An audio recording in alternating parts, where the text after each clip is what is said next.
So I'm gonna watch Sleight. I'm super excited. Right. I'm gonna watch this. The dead have taken members. A very special thanks to you.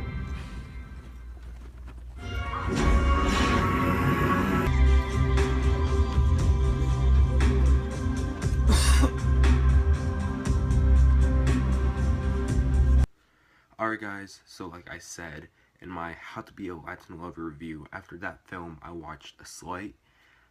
Sleight is the newest film put out there by both Blumhouse, Tilt, and WWE Films, which really worried me, but let's get on to the review. So for the plot of this movie, there's two different plots, but I'm just going to explain one because one is the main plot that really just kind of like makes the other subplot go away. We'll get to it in a second. Basically the normal plot that this movie is going for, it's about a guy who has powers, and he doesn't have supernatural powers like you might think he might have. He actually has this device installed in his shoulder that allows him to, like, with a magnetic field, move things around. It's really cool. And he has a little sister to take care and raise because both of their parents passed away, and he is a drug dealer. He sells these party drugs, and then he runs into trouble with his dealer, where to a point where they actually end up kidnapping his sister. So this guy is of course going all crazy on his drug dealer, but not too crazy like I think it would have gone, but he is basically out there for revenge. I was really disappointed with this film, not only because the first time I saw the trailer to this movie, it was about a month before this movie came out, and I didn't really hear anything about this movie till the time that I was watching this video on YouTube, and the trailer was an ad, and it caught my attention that this guy was spinning this ring with supernatural powers. I'm like, whoa, that's cool. It really reminds me of one of my favorite movies of 2012, Chronicle. I really love this movie, and the trailer to that movie just really reminded me of this movie. But I thought that he was gonna get, like I mentioned, supernatural powers, and it was just really misleading to that he actually had a device installed, because I would have liked some cool stuff with like the supernatural stuff and everything. It's nothing like that. And you might think that the whole movie is going to be about him trying to get revenge to, you know, bad guys with his powers. It's really nothing like that. It's just a whole different story. So first off, when the movie starts, it starts like to feel like Chronicle, but once we get to like the first plot of the movie, it's nothing that you have seen in trailers. It's a whole nother story about basically his drug dealer who, you know, faces with another drug dealer in town selling the same drug as them, and it just doesn't feel like the movie that you were going in to see. And I've seen that plot done before in different movies, just not with drugs, rather with something different. But it was a really misleading ad campaign for this movie, and that's what really bummed me out.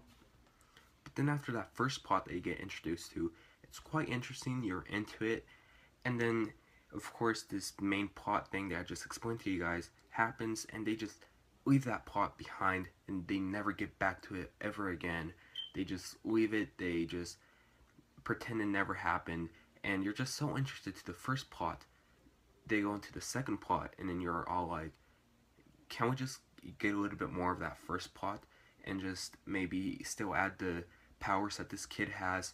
And it just doesn't really connect well. You know, it almost feels choppy in a way. Even though, yeah, the promotion for this movie was quite misleading with the whole thing with the powers and everything, I was really invested to that first story, that once they get to the second story, it feels like two different movies in one movie. It just doesn't feel like they really connect at all, and it didn't really have much setup to the second story, and again, it's just a huge problem for me. The acting was actually pretty good, while some was alright, I guess. Jacob Latimore as the main person in this movie, the main character, he was really good. He was really into his role, you could tell. And same for his little sister. His little sister is a really good actress in this movie. I was surprised by her performance. But for the person that plays her his love interest in this movie, I'm not sure about her. I mean, sure, I see why they would cast her, but I mean, she's an okay actress, and she was okay in this film.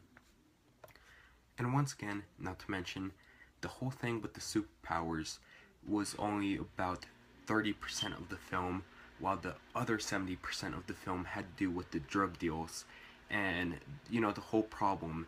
And the main thing that they were promoting for this film with the superpowers was only about 20 minutes of the film, and it was just sadly once again disappointing, and they didn't really take it to its full advantage, or they didn't utilize it well. But they are kind of setting a sequel, which I really hope we get a sequel so we could see more about this kid with the superpowers, because I was really interested into his character, so I hope we do get a sequel after all. Honestly, it's kind of safe to say that we will get a sequel after all, because this film only costed $250,000 to make, and it made $1 million on its opening weekend, so it already made its budget back, and I guess it's safe to say that we will get a sequel, and I hope we get a sequel, especially with a low budget, which Blumhouse is really good at that. Seriously, if you look at the box office of Blumhouse films, they're always produced with such a low budget, and they always manage to make its budget back and maybe even profit. They're really good at that. Also, Blumhouse has been having a really good year so far with Belko Experiment, which I did see. It's a decent movie, but it's not bad. Split, which is really good, and Get Out, which I finally watched, and Get Out it's fantastic. It's one of my favorites of the year so far. And now with Sleight, I guess it's, along with Belko Experiment, it's one of their weaker films, but I wouldn't say it's a bad film. It's rather quite disappointing with its ad campaign and all that, but it's still a quite, in a way, original film, and it's a fine film. You don't need to rush out to see this movie in theaters. You could wait till Netflix or rent it at a Redbox for $2. Other than that, that's why I'd say Netbox movie, and that's why I'm gonna give it a B-.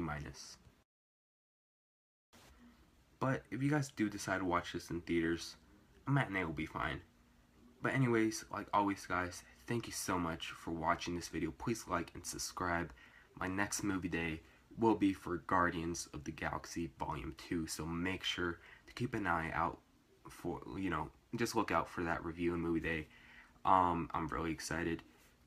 Anyways, thank you so much for watching guys, and like always, I'll see you guys later.